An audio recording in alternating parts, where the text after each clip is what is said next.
il faut savoir rendre honneur aux Blancs. Il faut le dire aussi.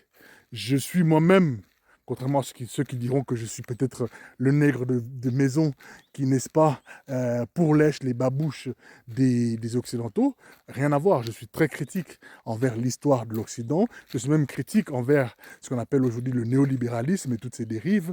Mais à un moment donné, il faut aussi savoir rendre à César ce qui est à César.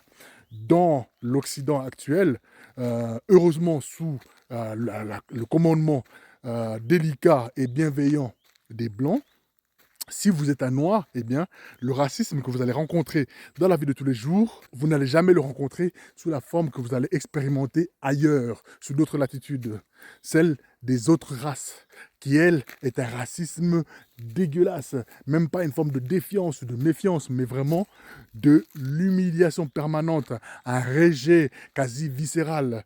Et vous allez palper la réalité acerbe de cette douleur de vos propres mains, parce que vous serez en quête d'un appartement, par exemple, à louer, ou vous aurez affaire à un bailleur chinois, arabe ou indien, vous serez en quête d'un emploi dans une entreprise détenue par une personne qui ne serait pas blanche, eh bien, vous allez comprendre vraiment ce que c'est que le véritable racisme, parce que vous serez soumis, vous allez être bloqué dans des formalités administratives, et le fonctionnaire en face de vous aura une véritable détestation, une haine et un mépris à votre endroit.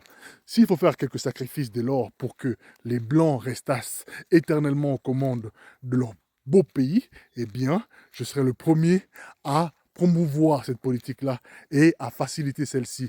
Mon propos est simple et c'est celui-ci. La seule race dont le leadership garantit la quiétude pour tous, a fortiori pour les Noirs, eh bien, c'est la race hyperboréenne. Les hyperboréens, les Blancs, ils ne sont pas parfaits, car ils sont humains au premier chef, certes, mais il faut reconnaître à ceux-ci le symbole incontestable de la justice, de l'équité, de l'organisation parfaite et de l'inclusion bienveillante dans tout domaine, dans tout milieu, et où plusieurs communautés peuvent vraiment vivre ensemble. Et qui de mieux pour reconnaître et ébruiter cette vérité si ce n'est une personne noire?